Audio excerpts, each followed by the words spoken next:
为着要庆祝台湾文化协会100年，文化部特别伫中山堂举办台湾音乐100年的展览，希望民众了解这100年来文化协会对台湾本土音乐的传承甲变化。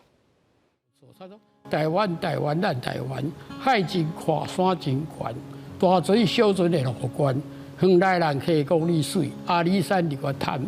1920年代，蔡培慧写的这条《咱台湾》本土歌谣，毋那是日本殖民时期启明的重要歌曲，也见证100年前成立的台湾文化协会留落来的音乐种要伫咧。庆祝文协100年，文化部伫咧台北中山堂办台湾音乐100年的特别展。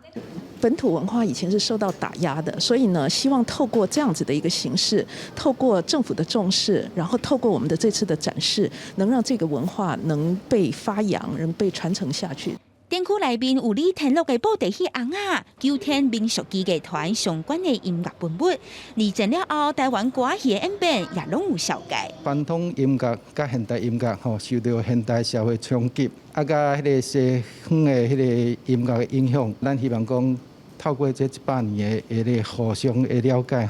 会使互咱下一代音乐搁继续发展落去。对曲盘、卡大到数位串流，也对西方音乐进入台湾，对本土音乐的发展甲起落两大面向。文化部希望民众会当了解台湾文化协会的启明精神，甲台湾音乐的重要性，到大要深深存在。